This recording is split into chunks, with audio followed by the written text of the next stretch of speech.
नमस्ते बच्चों, आप सबका फिर से स्वागत है हमारे चैप्टर में जिसका नाम है is matter around us pure. आज हम लोग इस चैप्टर का सेकंड पार्ट स्टार्ट करने वाले हैं जो कि है heterogeneous mixtures, homogeneous.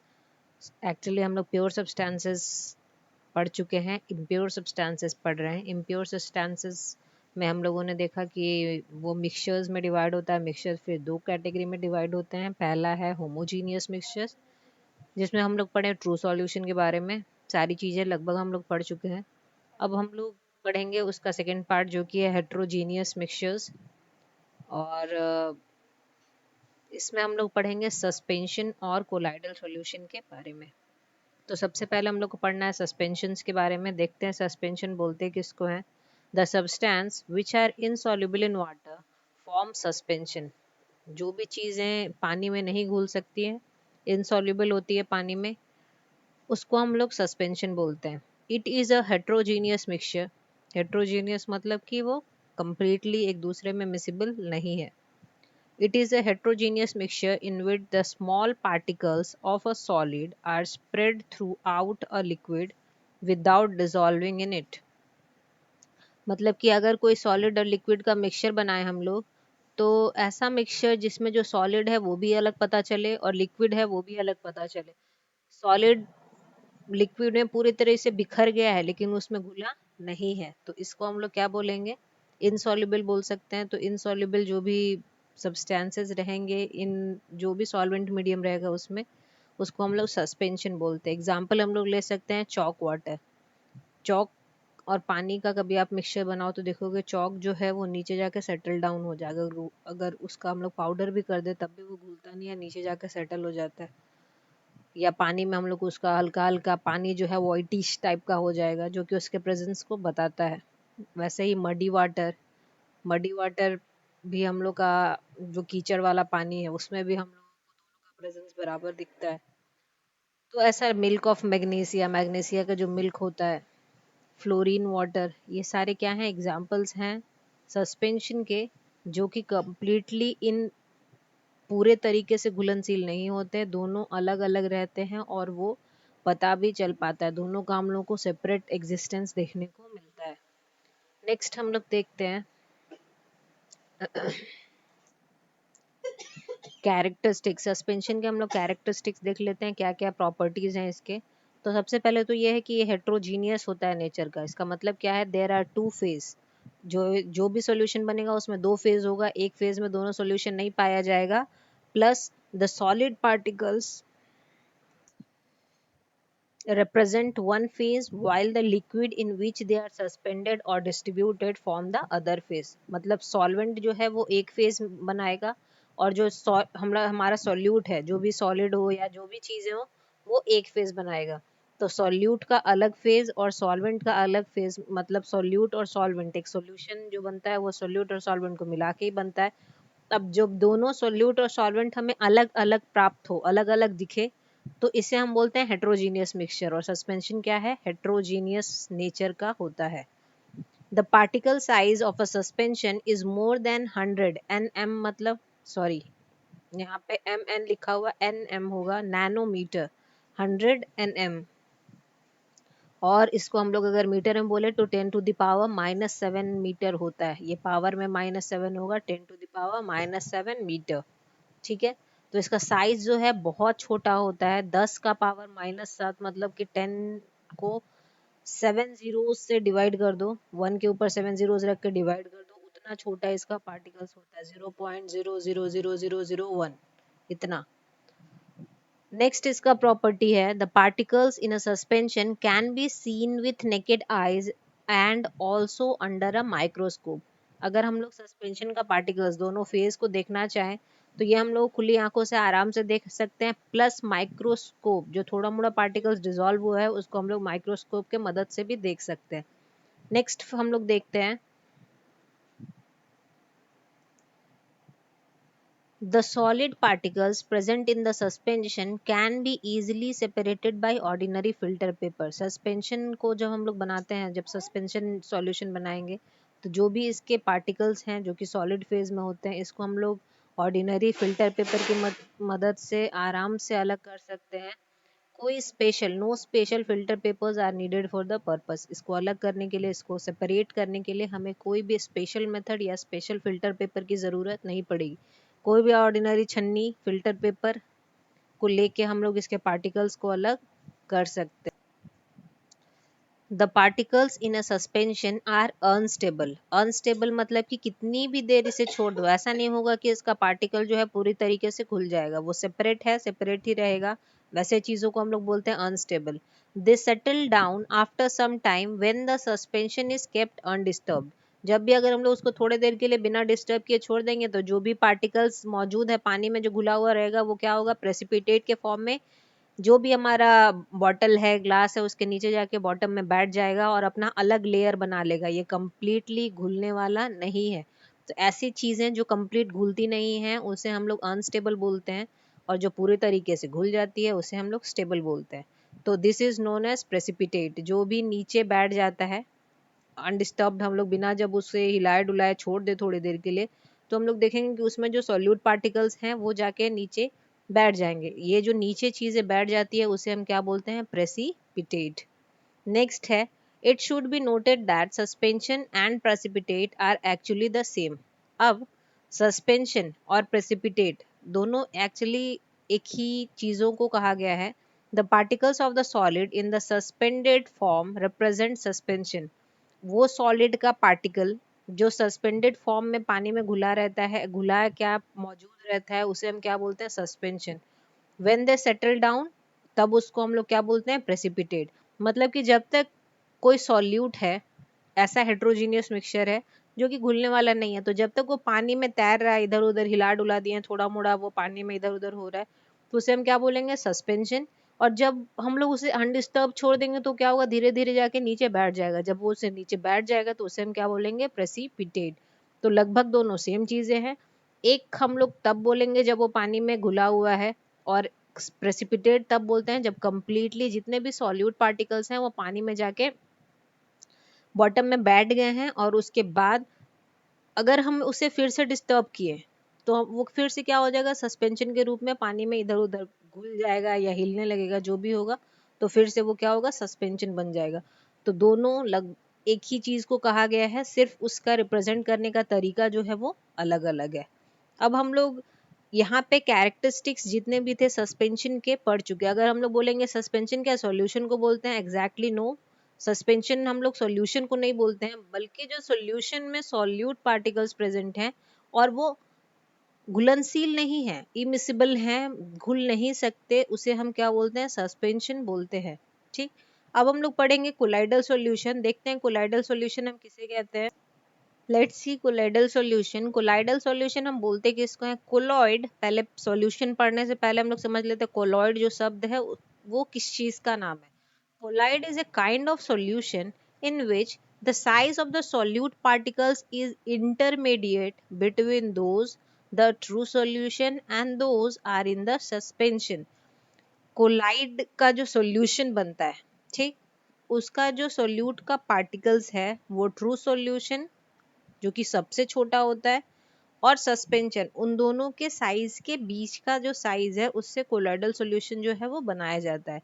Colloidal solutions are also heterogeneous in nature. Heterogeneous mixtures होता है like suspensions, but they have smaller size of the particles. लेकिन इसका जो साइज होता है पार्टिकल्स का ये सस्पेंशन से भी क्या होता है, छोटा होता है। Which are distributed. तो मतलब कोलाइडल सॉल्यूशन एक तरीके का हेट्रोजीनियस सॉल्यूशन हुआ जिसमें जो पार्टिकल्स मीन सॉल्यूट का जो साइज है वो सस्पेंशन से भी काफी ज्यादा छोटा होता है, लेकिन ट्रू सॉल्यूशन से बड़ा होता है। It ranges between 1 nm to 100 nm, that is in between the size particles of true solution and suspension. मतलब क्या हुआ कि जो ये सस्पेंशन और ट्रू सॉल्यूशन के बीच के जो पार्टिकल का साइज होगा वो क्या होगा, कोलाइडल सॉल्यूशंस का साइज होगा। Since the particle sizes are that close to what we notice in solutions, most of the colloidal solution appears to be like true solution.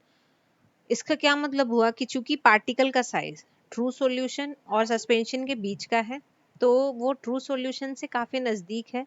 तो कभी कभी ऐसा अपीयर होता है कि ट्रू सॉल्यूशंस के जैसा ही कोलाइडल सॉल्यूशन भी होमोजीनियस है नेचर में, लेकिन एग्जैक्टली होमोजीनियस नहीं होता, हेट्रोजीनियस इन नेचर होता है। But actually these are not. We come across a large variety of colloidal solution in our daily life. हम लोग अपने दिन प्रतिदिन नित्य कार्यक्रम में काफी सारे कोलाइडल सॉल्यूशन, जो कि एज एग्जांपल हम लोग ले सकते हैं, उनको देखते हैं। लाइक हम लोग देखते हैं smoke coming out of factories, toothpaste, ink, blood, soap solutions, jellies, starch solution in water are a few common example. कभी आप खून को देखोगे तो आपको नहीं पता चलेगा, क्योंकि खून ब्लड जो हमारा काफी चीजों का कॉम्बिनेशन है, तो आपको नहीं पता चलेगा कि ये ब्लड में क्या क्या चीजें मिली हुई है। एग्जैक्टली हम लोग देख भी नहीं पाते हैं, तो हम लोग बोलेंगे ये कैसे हुआ हेट्रोजीनियस। तो ये इस तरीके से हुआ हेट्रोजीनियस कि इसके जो कंस्टिट्यूएंट पार्टिकल्स है वो हैं अलग अलग, लेकिन चूंकि इसका साइज छोटा है तो हमारे ये नेकेड आइज से नहीं दिखता। इसके लिए हमें पावरफुल माइक्रोस्कोप का जरूरत पड़ता है। इन द सेम वे अगर आप इंक देखो, तो इंक में नहीं पता चलता कि ब्लू या ब्लैक कलर कहाँ पे है और पानी कहाँ पे है, हमें नहीं पता चलता, लेकिन ये भी हमारे नेकेड आइज से नहीं दिख सकता। साफ कहने का मतलब है कि जब भी हम लोग कोलोइडल सॉल्यूशन देखेंगे हमें ऐसा लगेगा कि ये होमोजीनियस नेचर का होता है, लेकिन होमोजीनियस ना हो कि ये हेट्रोजीनियस होता है। होमोजीनियस लगता क्यों है? क्योंकि इसके पार्टिकल साइजेस जो है वो ट्रू सॉल्यूशन से थोड़े बड़े और सस्पेंशन से छोटे होते हैं। ठीक, तो कहीं ना कहीं इसका नेचर जो है दोनों के बीच बीच का है, तो रिजेंबल करता है ये उनके फीचर्स से भी। ओके, लेकिन ये है क्या? Heterogeneous in nature. अब आगे हम लोग देखते हैं। अब चूंकि हम लोग पढ़ चुके हैं, we have stated earlier that the colloidal solutions are heterogeneous mixture. हम लोग पहले ही देख लिए कि हेट्रोजीनियस मिक्सचर में कौन से दो आते हैं, सस्पेंशंस और कोलाइडल सॉल्यूशन। मतलब कोलाइडल सॉल्यूशन क्या है? हेट्रोजीनियस नेचर का होता है। This means that the constituent are not present in a single phase. इसका तो यही मतलब हुआ कि दोनों सिंगल फेज में ना प्रेजेंट होके अलग अलग फेजेस में पाए जाते हैं, अलग अलग फेजेस में मिलते हैं। तो actually these two phases in colloidal solution, तो हमारा कोलाइडल सॉल्यूशन में भी दो फेज है, और इनका नाम क्या है? एक फेज का नाम होता है डिस्पर्स्ड फेज और दूसरा का डिस्पर्शन मीडियम। मतलब कि सॉल्यूशन में जैसे हम लोग सॉल्यूट और सॉल्वेंट का बात करते थे, तो कोलाइडल सॉल्यूशन में हम लोग सॉल्यूट और सॉल्वेंट ना बोल के डिस्पर्स्ड फेज बोलेंगे और डिस्पर्शन मीडियम। डिस्पर्स्ड फेज का क्या मतलब हुआ कि जिस फेज को हम लोग उसमें घुलने के लिए दे रहे हैं या उसमें हम लोग घुलने के लिए डाल रहे हैं, और डिस्पर्शन मीडियम मतलब जो अपने आप में चीजों को घुला रहा है। जो मीडियम, ऐसा मीडियम जो अपने आप में चीजों को घुला रहा है, मतलब एक तरीके का हमारा सॉल्वेंट हो गया डिस्पर्शन मीडियम, और सॉल्यूट हो गया डिस्पर्स्ड फेज। समझने के लिए बोल रहे हैं, एग्जैक्टली यही वर्ड नहीं नोटिस करना है। कोलाइडल सॉल्यूशन में जो दो फेज है हम लोग उसको अलग अलग नामों से जानते हैं, जिसका नाम है डिस्पर्स्ड फेज और डिस्पर्शन मीडियम। अब हम लोग कुछ कैरेक्टरिस्टिक्स देख लेते हैं कोलाइडल सॉल्यूशन के। See characteristics of colloidal solution. First one है, colloidal solutions appears to be homogeneous but are actually heterogeneous in nature. colloidal solution देखने में ऐसा लगेगा कि homogeneous है, but actually में क्या है? heterogeneous nature का होता है। इसका क्या मतलब हुआ देखते हैं। This happens, ये क्यों होता है? Because of the particle size 1 nm to 100 nm। हम लोग पढ़े थे कि ट्रू सॉल्यूशन के पार्टिकल का साइज 1 nm से छोटा होता है, उसके बाद सस्पेंशन के जो पार्टिकल का साइज है 100 nm से ज्यादा होता है। तो इन दोनों के बीच में जो साइज होता है वो कोलाइडल सॉल्यूशन का होता है, which is quite close to the particles in colloidal solution as we do in the case of suspension, but this can be seen under a microscope। ये पार्टिकल्स जो हैं काफी छोटे होते हैं, लेकिन ऐसा नहीं कि दिखेंगे नहीं। अगर हम लोग कोई पावरफुल माइक्रोस्कोप ले लें या नॉर्मल माइक्रोस्कोप भी ले लें तो हम लोग इसके पार्टिकल्स को देख सकते हैं। तो सबसे पहला हमारा क्या हुआ कि ये देखने में होमोजीनियस लगेगा, लेकिन ये होमोजीनियस ना हो के हेट्रोजीनियस नेचर का होता है। दूसरा हमारा इसका प्रॉपर्टी है, colloidal solution are a two phase system. चूंकि ये हेट्रोजीनियस है तो एक फेज में तो हो नहीं सकता, तो ये दो फेजेस में पाया जाता है। देखते हैं। We have discussed above that the colloidal solution represent a two-phase system। ये भी पहले हम लोग डिस्कस कर चुके हैं। ये दो फेज को हम लोग क्या क्या बोलते हैं? These are dispersed phase and dispersion medium. That is why the colloidal solution are of heterogeneous nature. हम लोग होमोजीनियस में पहले ही पढ़ चुके हैं कि वो सिंगल फेज में पाया जाता है, तो चूंकि ये डबल फेज सिस्टम है, कोलाइडल सॉल्यूशन जो है दो फेज में पाया जाता है। इन फेजेस का नाम है डिस्पर्शन मीडियम और डिस्पर्स्ड फेज। इस वजह से भी, इस नेचर की वजह से भी इसे हेट्रोजीनियस नेचर का बोला जा सकता है। तो दूसरा क्या हुआ कि ये दो फेज में पाया जाता है, कौन कौन सा? डिस्पर्स्ड फेज और डिस्पर्शन मीडियम। नेक्स्ट हम लोग कैरेक्टरिस्टिक देखते हैं। Colloidal particles can pass through ordinary filter paper. अगर हम लोग बोलेंगे, अभी हम लोग सस्पेंशन से पढ़े थे कि इसके फेजेस को हम लोग ऑर्डिनरी फिल्टर पेपर से भी अलग कर सकते हैं, लेकिन कोलाइडल सस्पेंशन में भले ही हम लोग ऐसा कर सकते हैं, कोलाइडल सॉल्यूशंस के पार्टिकल इतने बड़े नहीं हैं कि उन्हें हम नॉर्मल फिल्टर पेपर से अलग कर दें, तो इसे हम ऑर्डिनरी फिल्टर पेपर से अलग नहीं कर सकते। इसे अलग करने के लिए अलग प्रोसेस है, अभी हम लोग सेपरेशन में इन प्रोसेसेस को देखेंगे। फिलहाल ये इसका प्रॉपर्टी है कि ये it can't be separated by ordinary filter paper. एक बार इसका एक्सप्लेनेशन देख लेते हैं। In most of the cases, the colloidal solutions pass through ordinary filter paper like true solutions. बहुत सारे केसेस ऐसे आपको मिलेंगे, लाइक इंक ले लो, आप लोग ब्लड ले लो, नॉर्मल ट्रू जैसे ट्रू सॉल्यूशन पार हो जाता है, अलग नहीं हो पाता फिल्टर पेपर से, वैसे ही कोलाइडल सॉल्यूशन भी कंप्लीट पास कर जाएगा, कुछ भी अलग नहीं होगा। This is because of the fine size of the dispersed phase और colloidal particles। ये क्यों होता है? क्योंकि इसके सोल्यूट का जो पार्टिकल्स है काफी छोटा फाइन साइज का होता है। Special filter papers known as ultra filter paper have to be used to separate this particles from dispersion medium. तो अगर हमें इसे अलग करना है तो और भी प्रोसेसेस हैं, लेकिन फिल्टर पेपर के माध्यम से तो स्पेशल फिल्टर्स पेपर आते हैं विथ स्पेशल पोर्स, छोटे छोटे पोर्स के साथ, जिन्हें हम बोलते हैं अल्ट्रा फिल्टर पेपर। इसे यूज किया जाता है इनके पार्टिकल्स को अलग करने के लिए डिस्पर्शन मीडियम से। जो डिस्पर्स्ड फेज है इसको हम लोग कोलाइडल पार्टिकल्स भी बोल सकते हैं, मतलब वो पार्टिकल्स जिसे मिला के हम लोग कोलाइडल सॉल्यूशन बनाते हैं। तो इसे अलग करने के लिए स्पेशल फिल्टर्स पेपर का जरूरत पड़ता है, जिसे हम बोलते हैं अल्ट्रा फिल्टर पेपर, और इसी के मदद से हम लोग डिस्पर्शन मीडियम से डिस्पर्स्ड फेज को अलग कर सकते हैं। नेक्स्ट प्रॉपर्टी हम लोग देखते हैं। नेक्स्ट प्रॉपर्टी है particles of a colloidal solution follow zigzag path. ठीक, जिगजैग पाथ का मतलब क्या हुआ कि जितने भी कोलाइडल सॉल्यूशंस के पार्टिकल हैं, इनका जो पाथ है वो इधर उधर जिगजैग रहता है। एक बार हम लोग जिगजैग पाथ देख लेते हैं, जिगजैग पाथ कैसा होता है। तो ऐसे डायरेक्शंस को हम लोग बोलते हैं जिगजैग पाथ, जिसका कोई डेफिनेट डायरेक्शन नहीं है कि ये किस प्रॉपर डायरेक्शन में जाएगा, लेफ्ट जाएगा, राइट जाएगा, कभी इधर भी जा सकता है, कभी इधर से इधर जा सकता है, मतलब जहां भी मन किया वहां मुड़ गए। और डायरेक्शंस आपको दिख रहा होगा, एक कॉमन डायरेक्शन, जिधर मन कर रहा है उधर मुड़ जा रहा है। तो ऐसे पाथ जिसका कोई डेफिनेट पैटर्न नहीं होता, डेफिनेट शेप नहीं होता, ये जहां मन किया वहां मुड़ गया, ऐसे पाथ्स को हम लोग जिगजैग पाथ बोलते हैं। तो कोलाइडल सॉल्यूशन के जो पार्टिकल्स होते हैं वो भी जिगजैग पाथ फॉलो करते हैं। अब हम लोग इसको समझ लेते हैं आगे। See, it is normally not possible to see the colloidal particles because of their very small size। क्योंकि colloidal particles जो है उनके sizes बहुत छोटे होते हैं, तो उनको देख पाना इतना आसान नहीं है। However, their path can be seen under a microscope। लेकिन अगर हम लोग माइक्रोस्कोप या पावरफुल माइक्रोस्कोप या नॉर्मल माइक्रोस्कोप, जो भी माइक्रोस्कोप का यूज करें, तो हम लोग इसके पाथ को देख सकते हैं। These particles follow a zigzag path। जो भी इसके particles हैं वो एक zigzag path, uneven pattern को follow करते हैं। You can observe this motion while watching a film in a theater। ठीक है। The beam of light which falls on the screen from behind has dust particles in it।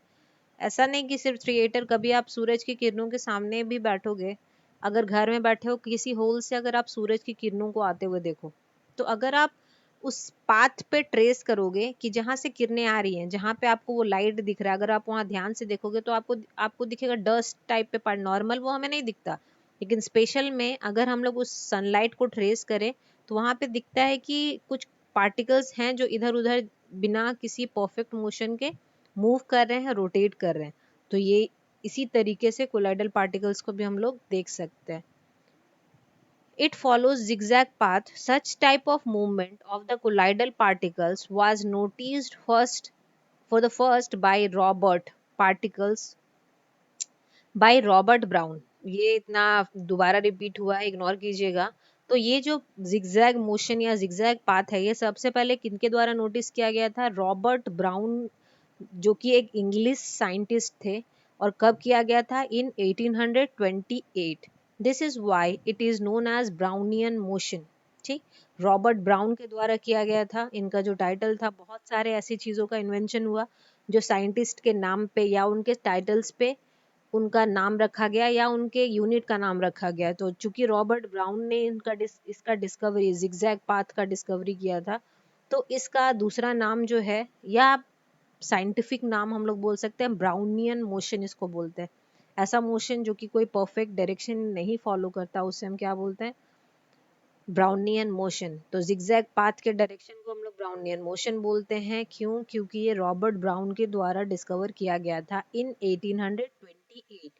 तो ये जितने भी हम लोगों ने अभी तक कैरेक्टरिस्टिक्स पढ़ा है, ये सारा आपका बहुत इंपॉर्टेंट है। ना सिर्फ ये आपके एक सिंपल कैरेक्टरिस्टिक को, बल्कि रीजनिंग क्वेश्चंस को भी ओरिजिनेट करता है। अब एक बहुत इंपॉर्टेंट टॉपिक जो कि कोलाइडल सॉल्यूशन से ही रिलेटेड है, टिंडल इफेक्ट, हमें पढ़ना है। कल के क्लास में हम लोग टिंडल इफेक्ट को देखेंगे, और उसके बाद इसके डिफरेंसेस को देखने के बाद हम लोग अपना जो एक बहुत इंपॉर्टेंट पार्ट में आएंगे, इंटर करेंगे, जिसका नाम है सेपरेशन मेथड्स। कैसे होमोजीनियस मिक्सचर्स को सेपरेट करते हैं, कैसे हम लोग हेट्रोजीनियस मिक्सचर्स को सेपरेट करते हैं, इन चीज़ों के बारे में देखेंगे। तो चैप्टर जो है रैपिडली नहीं बोल सकते, लेकिन एक कांस्टेंट मोशन में आगे बढ़ रहा है। होप करते हैं कि आप लोग भी बढ़ रहे होगे। वीडियो देखने में मिला है कि जितने भी वीडियोस अपलोड हुए हैं, फर्स्ट वीडियो अच्छा स्ट्रेंथ था, नेक्स्ट वीडियो उससे थोड़ा कम था, लेकिन जैसे जैसे वीडियो आगे बढ़ते गया है, देखने वालों का जो रुचि है, आपका इंटरेस्ट जो है, देखा है मैंने कि अब कम होता जा रहा है। तो कोशिश कीजिए कि सारे स्टूडेंट्स वीडियोस को देख पाएं, और इसको देख के नोट्स जो हैं ज़रूर बनाएं। ज़रूरी नहीं हम जो लिखें आपको वही नोट्स बनाना है। आप बुक पढ़िए, खुद से चीज़ों को डिस्कवर कीजिए और उसको नोट्स बनाइए। कोई दिक्कत नहीं, आपका प्रॉपर नोट्स बस होना चाहिए, ताकि आप जब वक्त आए तो रिवाइज कर सको। बट ये जो कम स्ट्रेंथ है, ये बहुत बड़ा टेंशन है, क्योंकि अगर आप लोग ये सोच रहे हो स्कूल खुलने के बाद फिर से सारी चीज़ें पढ़ाई जाए, तो थोड़ा मुश्किल हो जाएगा। आप लोगों को, हर एक स्टूडेंट को, अगर किसी एक का भी छूट जाता है, तो मतलब उसके लिए पढ़ाई अभी तक शुरू ही नहीं हुआ है। तो ये बहुत उसके लिए ड्रॉबैक या डिसएडवांटेज हो जाएगा। तो कोशिश कीजिए, जितने लोग देख रहे हैं, अपने फ्रेंड्स को या बाकी लोगों को भी बताएं, उन्हें समझाएं कि वीडियो का इम्पोर्टेंस कितना ज़्यादा है, क्योंकि यही आपको आगे जाके हेल्प करने वाला है। So work hard, stay at home and take care.